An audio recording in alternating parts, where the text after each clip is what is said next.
इमरान खान रो पड़े हैं, बाकायदा रो पड़े हैं, लिटरली उनके टीयर्स नज़र आए हैं, उनके आंसू निकले हैं जिसको उन्होंने साफ़ किया है। बात उन्होंने ये भी कह दिया है कि कब्र में आप लोगों से ये पूछा जाएगा कि आपने इमरान खान का साथ क्यों नहीं दिया। India has replaced UK and France has become a dominant player in Middle East और इसको मानने वाला कोई और नहीं बल्कि यूएई है।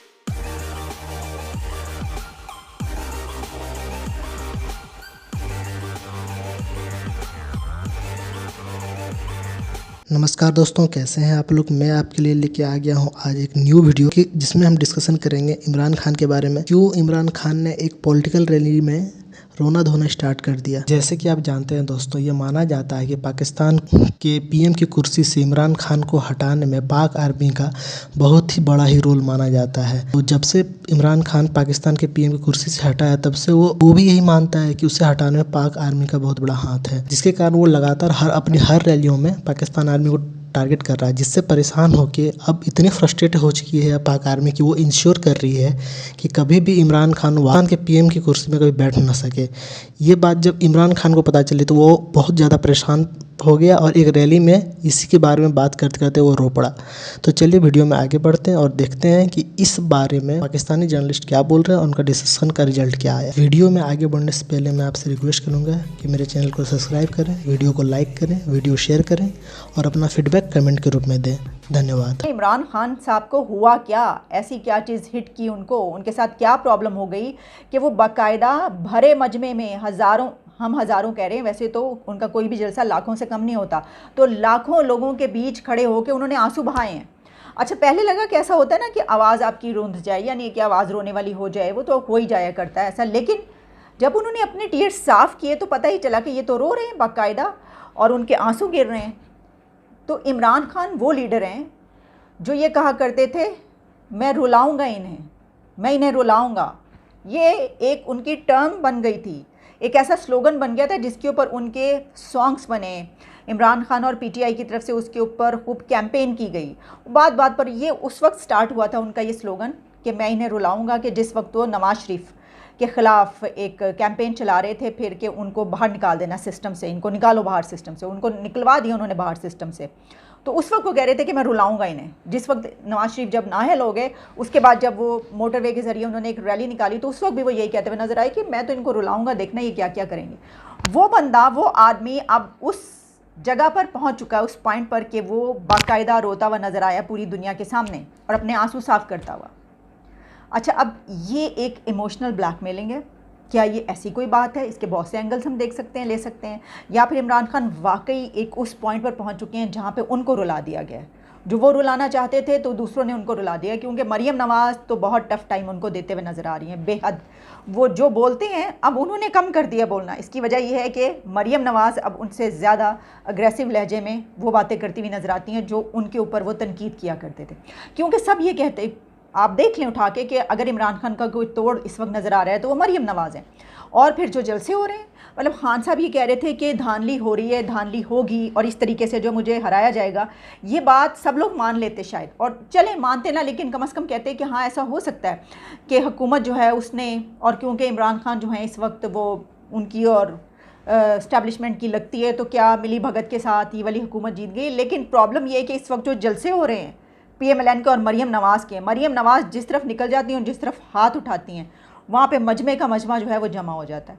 ये हो रहा है जो आप देख लें, मैं आपको लिटरली बिल्कुल एग्जैक्टली वर्ड टू वर्ड वही बता रही हूँ जो इस वक्त मरीम नवाज़ के जलसों में नज़र आ रहा है।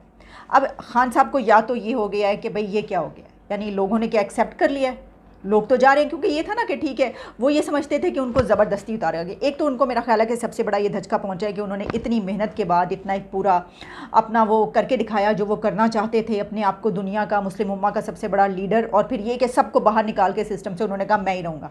अगले 10 साल का भी वो ख्वाब देख रहे थे। अब वो सब कुछ क्योंकि चकनाचूर हो चुका है, और अब उनको ऐसा लग रहा है, यहाँ तक बात कही जा रही है कि हो, मतलब हम तो काफ़ी अर्से पहले से कह रहे हैं कि जिस तरीके की उन्होंने सियासत शुरू की, उससे ऐसा लगता है कि शायद आगे पता नहीं वो नज़र आए या ना आए। तो क्या उनको ऐसा कुछ महसूस हो गया, इस वजह से अब वो उनके आंसू निकल रहे हैं, या ये लोगों को जो है ज़रा इमोशनल करने के लिए कि मुझे वोट दे दो। रिलीजन का एक रिलीजन को होता था, पर ऐसा 4 बड़े रिलीजनों का एक साथ आना और अलायंस करना, पहला पॉइंट ये है। दूसरा पॉइंट ये है कि it is an time when India has marked it's presence in middle east. इससे पहले मिडिल ईस्ट में हमेशा प्लेयर रहा है यूएसए शुरू से, उसके बाद यूके और फ्रांस रहे। India has replaced UK and France has become a dominant player in middle east, और इसको मानने वाला कोई और नहीं बल्कि यूएई है। और मैंने आपको बोला था हमने पहले यूएई के साथ फ्री ट्रेड एग्रीमेंट करना, आपको पता है 10 साल में 300 बिलियन का ट्रेड करना। नंबर 3 ट्रेडिंग पार्टनर है हमारा यूएई आज के डेट में, नंबर 3। तो अब इजराइल के साथ हमारे रिलेशन बहुत अच्छे, बहुत पुराने जाते हैं, ये भी आप जानते हैं। यूएई हो गया, इजराइल का, यूएस तो खैर है ही। अब यूएस को ये लग रहा है और दुनिया को ये लग रहा है अगर मिडिल ईस्ट में कोई डोमिनेटिंग पावर चाहिए वो है इंडिया।